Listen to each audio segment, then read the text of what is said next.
এখনো বিদেশ নেয়ার অবস্থায় নেই বেগম জিয়া। এভার কেয়ারে আছেন নিবিড় পর্যবেক্ষণে। লন্ডন নিতে মেডিকেল বোর্ডের সিদ্ধান্তের অপেক্ষা। সুস্থতা কামনায় দোয়া। ধর্মের নামে বিভাজন, দলের বিরুদ্ধে অপপ্রচারে একটি গোষ্ঠী। বিএনপির দেশ গড়ার কর্মসূচির উদ্বোধনীতে মির্জা ফখরুল। সাইবার প্রোপাগান্ডার বিরুদ্ধে লড়াইয়ের ডাক। নির্বাচনের তফসিল ও গণভোট নিয়ে ইসির বৈঠক। তারিখ চূড়ান্ত করা সহ ৯ এজেন্ডা নিয়ে কমিশনারদের আলোচনা। নির্বাচন ঘিরে প্রস্তুত জাহাজ সহ ৫,০০০ নৌসেনা। কবর থেকে তোলা হচ্ছে ১১৪ জুলাই শহীদের মরদেহ। নমুনা সংগ্রহের পর হবে দাফন। গুমের মামলায় শেখ হাসিনা সহ ১৩ জনের বিরুদ্ধে অভিযোগ গঠনের শুনানি।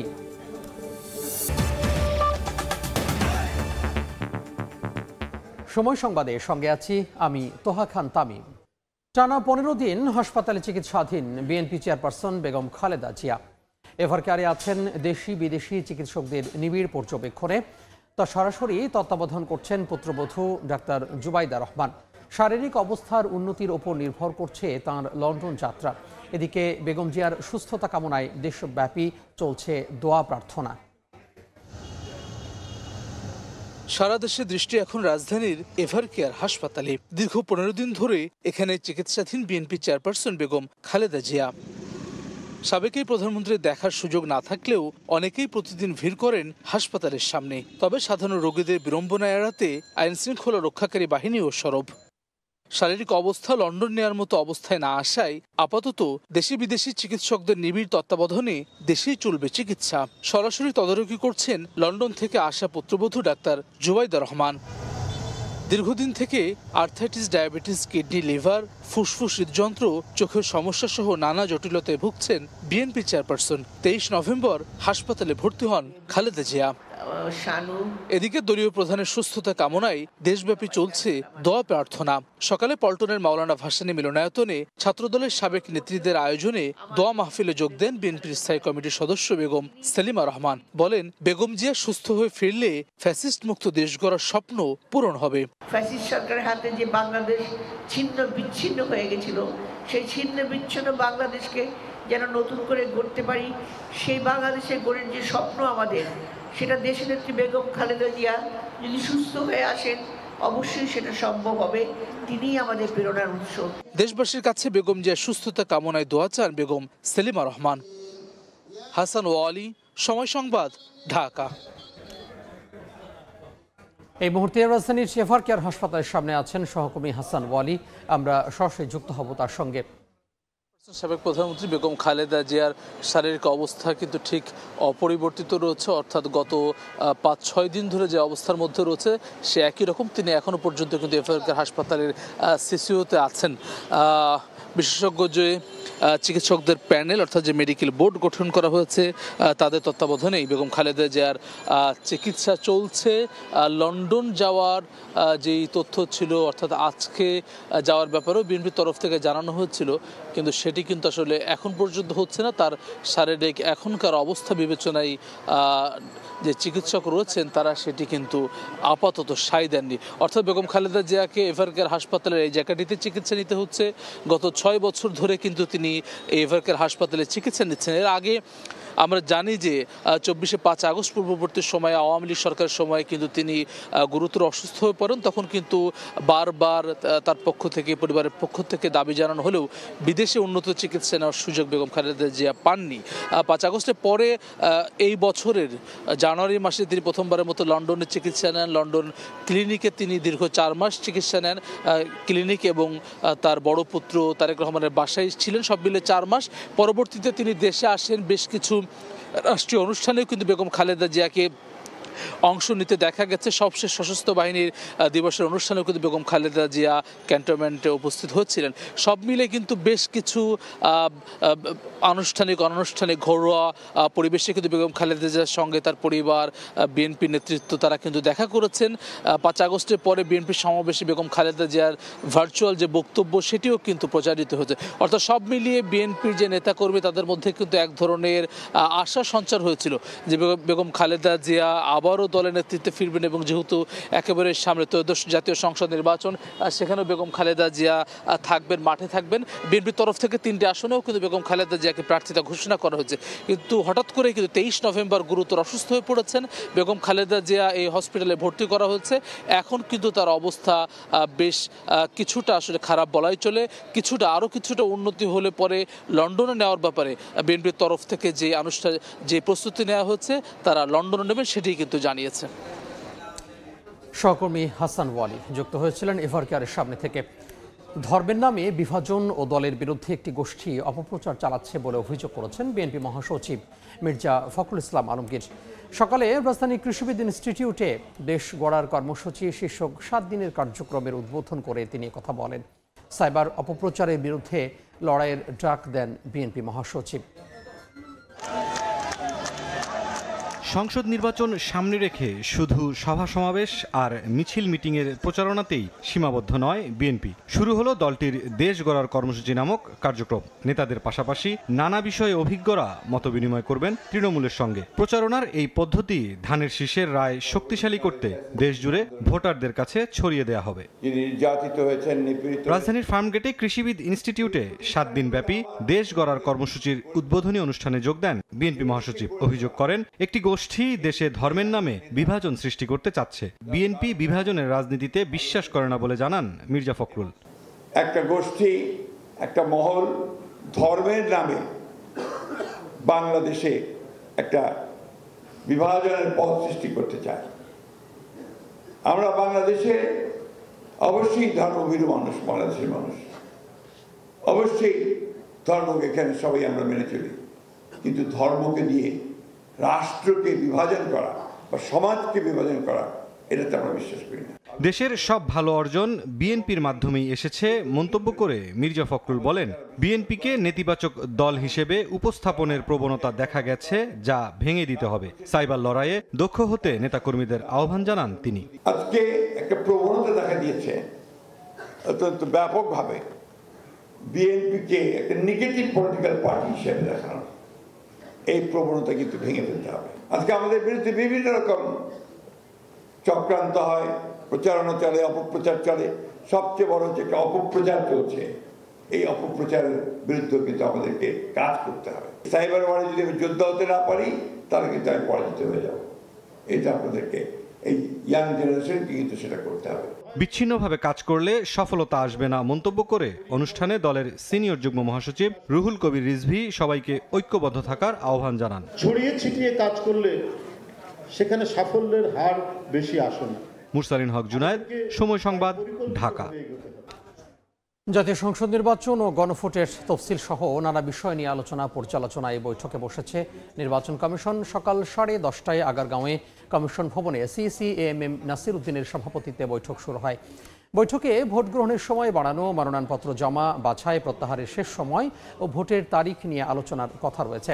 এছাড়া প্রস্তুতির সার্বিক অগ্রগতির পাশাপাশি পোস্টাল ভোটিংয়ের ব্যালট পেপার আনা নেওয়ার সময়ও চূড়ান্ত হবে। প্রথা অনুযায়ী তফসিলের আগে নির্বাচনের সার্বিক বিষয়ে অবহিত করতে 10 ডিসেম্বর বঙ্গভবনের রাষ্ট্রপতির সঙ্গে দেখা করতে যাবে কমিশন। এরপরই যে কোনো সময় তফসিল ঘোষণা করবেন সিইসি।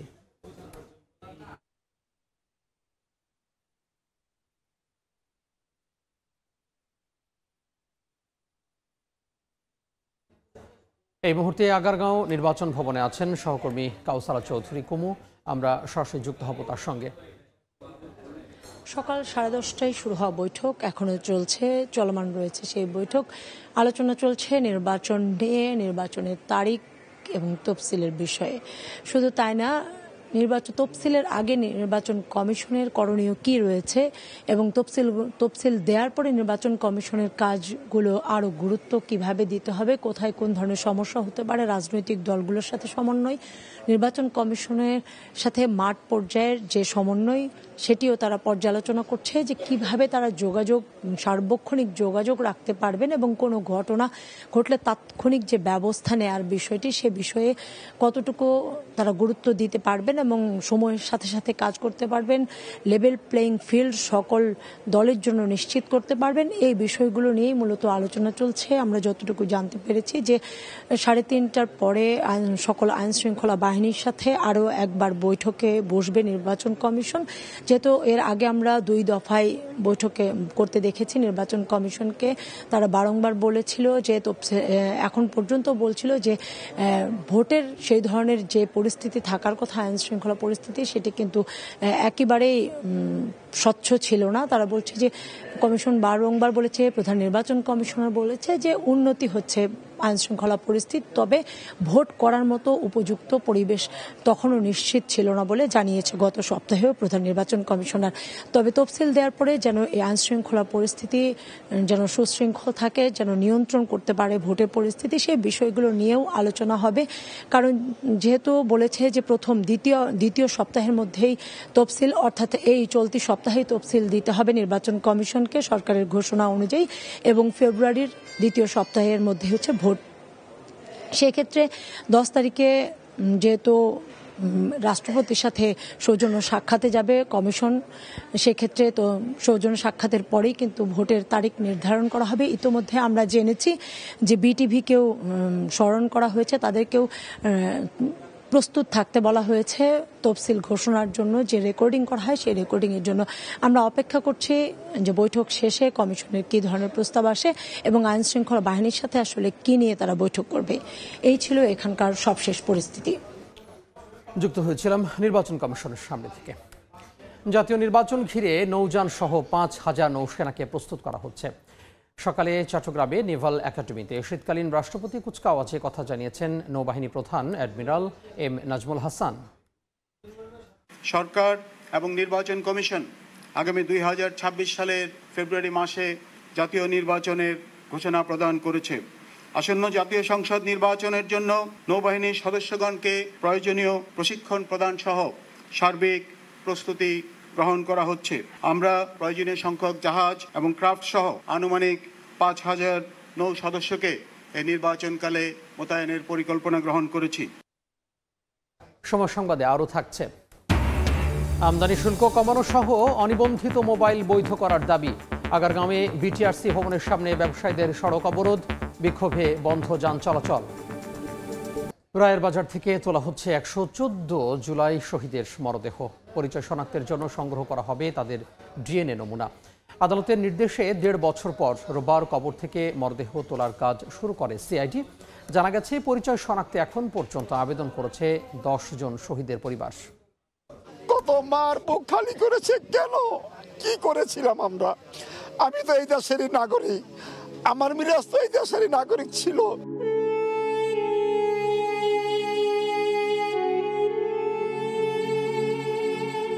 24শে জুলাই আগস্টের শহীদদের অনেকের পরিচয় শনাক্ত হয়নি, তাদের মরদেহ বুঝে পায়নি পরিবার। বেওয়ারিশ হিসেবে দাফন করা হয়েছে রায়ের বাজারে। প্রায় 1.5 বছর পর সেই নিস্তব্ধ মাটিতেই নামল স্বজনদের হাহাকার। আদালতের নির্দেশে শুরু হয়েছে কবর থেকে মরদেহ উত্তোলনের কাজ।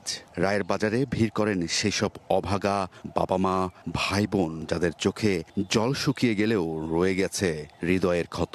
এখন শুধু একটাই চাওয়া, আপনজনের শুধু একটা চিহ্ন, একটা প্রমাণ। অনেক খোঁজাখুঁজি করছি, খোঁজাখুঁজি করার পরে প্রায় 8 মাস পরে আমরা লাশের সন্ধান পেয়েছি। লাশগুলো আমরা শনাক্ত করতে পারি, শনাক্ত করতে বলে মনের আশা কিছুটা শান্তি পাবে। আল্লাহ যদি আমার মিলাই দেয়, মিলাই দিয়ে দেখি যে এটা শৈলার কবর, এরপর যদি আল্লাহ আমার নিয়ে যায় তো আমি শান্তি পাবো।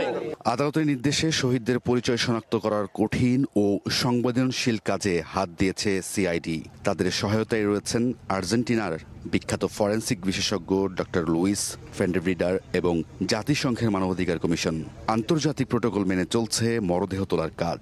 এরপর স্বজনদের ডিএনএ এর সঙ্গে মিলিয়ে করা হবে পরিচয় শনাক্ত। My work will be to guarantee the international standards are followed in this operation according to the international forensic rules. আমরা কবর থেকে লাশগুলোকে যথাযথ প্রক্রিয়া অনুসরণ করে যে প্রোটোকল আছে ইন্টারন্যাশনাল সেইভাবে উত্তোলন করব।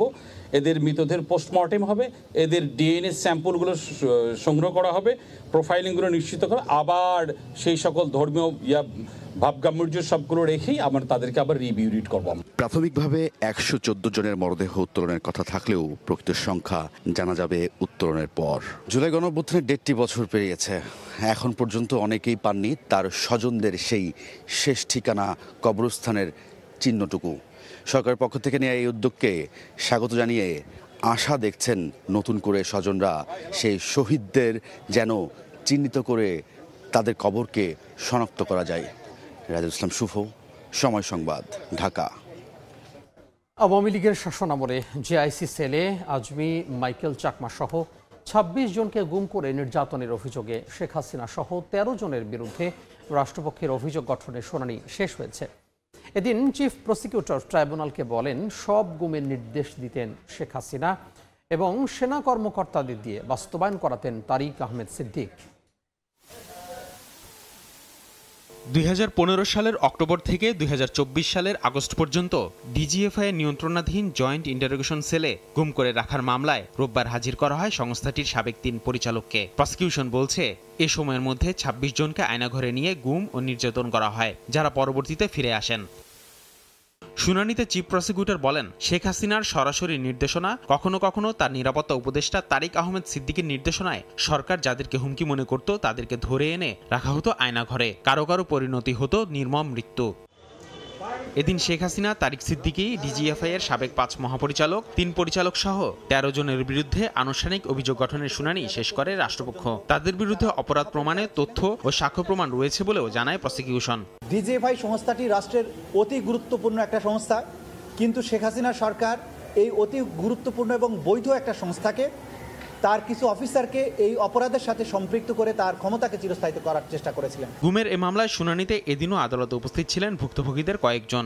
যদি ভবিষ্যতে কোনো ডিজিএফআই যদি ডিপলিটিসাইজ হয়, তাহলে ডিজিএফআই যারা ডিজি হবে তারা কখনোই সরকার প্রধানের বা সংশ্লিষ্ট ব্যক্তিদের অন্ধ আনুগত্য করতে পারবে না। গ্রেফতার 3 সেনা কর্মকর্তার আইনজীবী আদালতকে জানান, সেনা আইনের তদন্তে তাদের বিরুদ্ধে কোনো অভিযোগের প্রমাণ মেলেনি। তদন্ত আদালতে এই 3 জন আসামি যাদের জন্য আমরা ডিসচার্জ পিটিশন দাখিল করেছি তারা নির্দোষ প্রমাণিত হয়েছে। মাননীয় ট্রাইব্যুনাল বলেছেন মৌখিকভাবে, যদি প্রসিকিউশন কোর্ট অফ ইনকোয়ারির রিপোর্টটি ডিনাই না করে তাহলে তো আপনার হয়ে যাবে তলব ছাড়াই।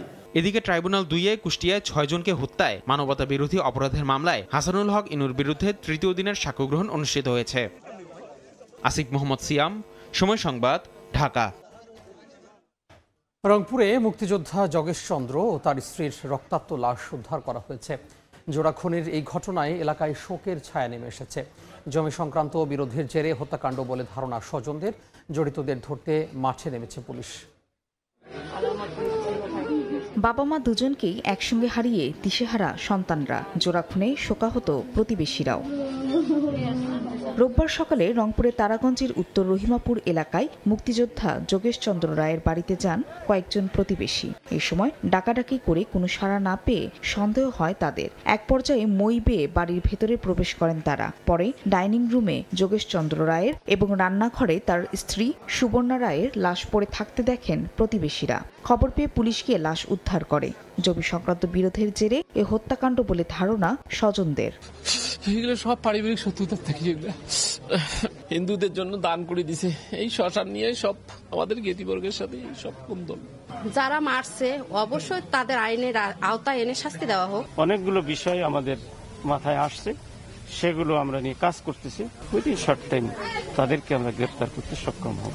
নিহত যোগেশ চন্দ্র রায় পেশায় শিক্ষক ছিলেন। তিনি 2017 সালে সরকারি প্রাথমিক বিদ্যালয়ের প্রধান শিক্ষক পদ থেকে অবসরে যান। 2 ছেলে কর্মসূত্রে ঢাকা ও জয়পুরহাটে বসবাস করায় বাড়িতে একাই থাকতেন এই দম্পতি। এদিকে যশোর শহরের বেচপাড়া তালতলা এলাকায় রাস্তার পাশে তানভীর নামে এক যুবককে গুরুতর আহত অবস্থায় পড়ে থাকতে দেখেন স্থানীয়রা। উদ্ধার করে হাসপাতালে নিলে চিকিৎসক মৃত ঘোষণা করেন। খবর পেয়ে পুলিশ হাসপাতালে গিয়ে পরিদর্শন করে। এই সময় মৃতদেহের পকেট তল্লাশি করে 61 পিস ইয়াবা উদ্ধার করা হয়। ফারিয়া ফারজানা, সময় সংবাদ।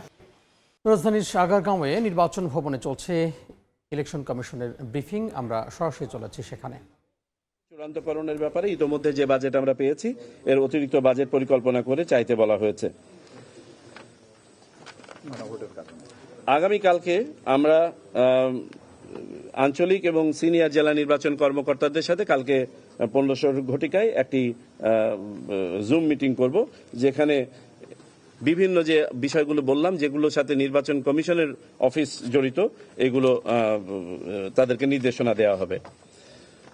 তফসিল উত্তর কার্যক্রমের কয়েকটি বিষয় আলোচনা হয়েছে, যেমন রিটার্নিং অফিসার, সহকারী রিটার্নিং অফিসার এবং পোলিং অফিসারদের নিয়োগ এবং সময়সূচি। আমরা বলেছি যে তারা যেন যথাযথ সময়ে নিবন্ধন করতে পারেন পোস্টাল ভোটের জন্য, এই জন্য তফসিলে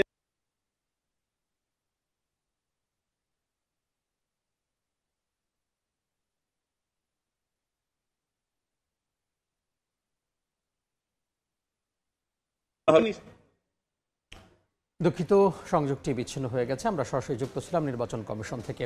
বক্তব্যের বাকি অংশ দেখতে ভিজিট করুন সময় টিভির ফেসবুক পেজে।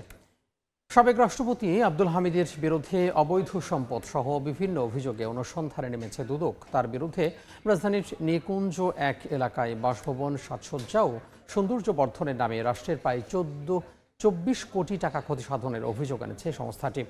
অভিযোগ যাচাই বাছাই শেষে তা আমলে নিয়ে অনুসন্ধানী টিমও গঠন হয়েছে। এতে বলা হয়, বাসভবন সংলগ্ন ডেক, ঝুলন্ত ব্রিজ, ল্যাম্প পোস্ট সহ নান্দনিক অবকাঠামো নির্মাণে ক্ষমতার অপব্যবহার হয়েছে। রাজুকের প্রকল্প হলেও বাস্তবে এসব কাজ করা হয়েছিল তার ব্যক্তিগত সুবিধা বিবেচনায়। 2023 সালে বঙ্গভবন ছেড়ে নিকুঞ্জের বাসায় ওঠার পর এলাকাটি কঠোর নিরাপত্তা বলয়ে রাখা হলেও পট পরিবর্তনের পর বাড়িটি এখন পরিত্যক্ত। দুদকের তথ্য বলছে, 1997 সালে এমপি কোটায় রাজুক থেকে 3 কাঠার প্লট পান আব্দুল হামিদ এবং 2011 সালে বাড়ির নকশা অনুমোদন নেন। সময় সংবাদে আরও থাকছে, কক্সবাজারের বাঁকখালী নদী তীরে সীমানা পিলার বসাতে স্থানীয়দের বাধা, সড়ক অবরোধ করে বিক্ষোভ, পিছু হট্ট বিআইডব্লিউটিএ, আইনি ব্যবস্থা নেওয়ার হুঁশিয়ারি। প্রস্তাবিত ঢাকা সেন্ট্রাল ইউনিভার্সিটি প্রতিষ্ঠার প্রক্রিয়া দীর্ঘদিন ধরে ঝুলে থাকায় এবং অধ্যাদেশ জারিতে কোনো দৃশ্যমান অগ্রগতি না থাকায় শিক্ষাভবন অবরোধ কর্মসূচিতে আন্দোলন করছেন 7 কলেজের শিক্ষার্থীরা। দুপুরে আন্দোলনকারীরা শিক্ষাভবন ঘেরাও করতে গেলে পুলিশের বাধার মুখে পড়েন। পরে তারা ভবনের পাশে সড়ক অবরোধ করে অবস্থান কর্মসূচি পালন করেন। তাদের এক দফা দাবি, দ্রুত ঢাকা সেন্ট্রাল ইউনিভার্সিটির অধ্যাদেশ জারি করতে হবে। শিক্ষার্থীরা জানান, প্রস্তাবিত ঢাকা সেন্ট্রাল ইউনিভার্সিটির খসড়া আইন শিক্ষা মন্ত্রণালয় প্রকাশ করলেও এখনও চূড়ান্ত অধ্যাদেশ কোনো অগ্রগতি দেখা যাচ্ছে না। আমাদের এখন একটাই দাবি, অর্ডিন্যান্স, এটা আমাদের লাগবে। পরিচয় নাই, আমরা কারা, আমরা তো নাকি সেন্ট্রাল ইউনিভার্সিটি হয়ে পরীক্ষা দিই নেই, তারা আমাদেরকে এটা বলতেছে। মানে শিক্ষা বৈষম্যের শিকার, যেমন বলতে পারেন আমাদের পর্যাপ্ত শিক্ষক নেই, পর্যাপ্ত টিচার নেই, পর্যাপ্ত বাজেট নেই। National equipment identity register NEIR সংস্কার সহ বেশ কয়েকটি দাবিতে বিটিআরসি ভবনের সামনে অবস্থান নিয়েছেন মোবাইল ফোন ব্যবসায়ীরা। সকাল থেকে বাংলাদেশ মোবাইল বিজনেস কমিউনিটির ব্যানারে বিটিআরসি ভবনের সামনে জড়ো হন তারা। ব্যবসায়ীদের মূল দাবিগুলোর মধ্যে রয়েছে NEIR সংস্কার, সিন্ডিকেট প্রথা বাতিল এবং মোবাইল ফোন আমদানি সুযোগ উন্মুক্ত করা। তাদের অভিযোগ, NEIR বাস্তবায়ন হলে লাখ লাখ ব্যবসায়ী ক্ষতিগ্রস্ত হবেন। নতুন এই নিয়মের ফলে বিশেষ একটি গোষ্ঠী লাভবান হবে বলেও অভিযোগ করেন কেউ কেউ। বিটিআরসি আগামী 16 ডিসেম্বর থেকে NEIR বাস্তবায়নের উদ্যোগ নিয়েছে। এর মাধ্যমে প্রত্যেকটি মোবাইল ফোনকে নিবন্ধনের আওতায় আনা হবে। আন্দোলনের মুখে কক্সবাজারের বাঁকখালী নদীতে উচ্ছেদ হওয়া তীরের জমিতে সীমানা পিলার স্থাপন না করে পিছু হটল প্রশাসন। তবে কার্যক্রম স্থগিত করে পরবর্তীতে আইনি ব্যবস্থা নেওয়ার কথা জানিয়েছে বিআইডব্লিউটিএ। মোহাম্মদ ফরাজের ক্যামেরায় সুজাউদ্দিন রুবেলের রিপোর্ট।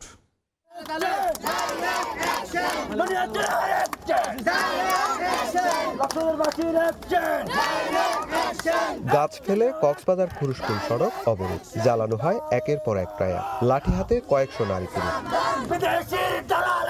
কক্সবাজারের বাঁকখালী নদীর কোস্তরা ঘাট এলাকায় অবৈধ স্থাপনা উচ্ছেদের পর তীরের জমিতে সীমানা পিলার স্থাপন করতে আসে বিআইডব্লিউটিএ। এই উদ্যোগ ঠেকাতে কয়েকদিন ধরে বিক্ষোভ, আগুন জ্বালিয়ে সড়ক অবরোধ করেন কিছু স্থানীয় বাসিন্দারা। তাদের সঙ্গে যোগ দেন স্থানীয় রাজনৈতিক নেতাকর্মীরাও। খাবো না হলে এখানে লাশ পড়বে।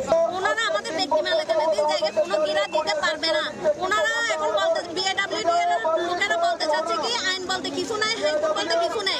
বাকখালী নদীর তীর দখলমুক্ত জমিতে ৩ ডিসেম্বর সীমানা পিলার স্থাপন করার পরিকল্পনা থাকলেও তা পিছিয়ে নেওয়া হয় রোববারে। বিআইডব্লিউটিএ বিপুল সংখ্যক আইন শৃঙ্খলা বাহিনীর সদস্য নিয়ে কস্তুরা ঘাট অংশে আসে বেলা 12টার দিকে। এ নিয়ে শুরু হয় বাকবিতণ্ডা।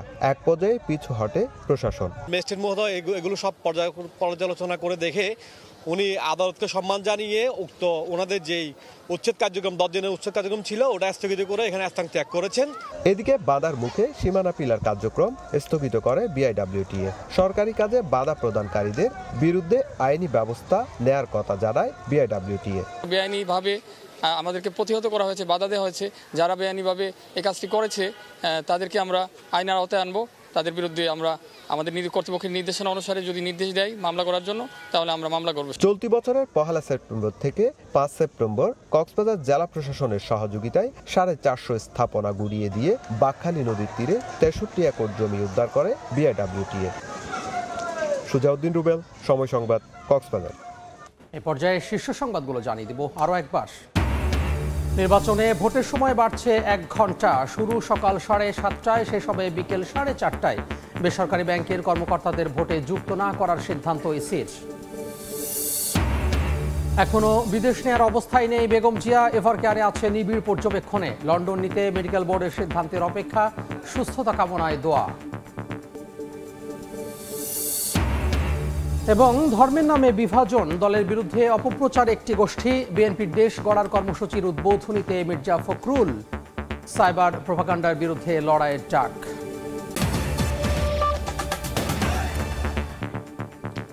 এই ছিল বিকেল 3টার সময় সংবাদে। এরপর আন্তর্জাতিক সময় নিয়ে সঙ্গে থাকবেন সহকর্মী রোজা চৌধুরী। ধন্যবাদ তামিম। আন্তর্জাতিক সময় নিয়ে আসছি কিছুক্ষণ পর, সঙ্গে থাকুন সময়ের।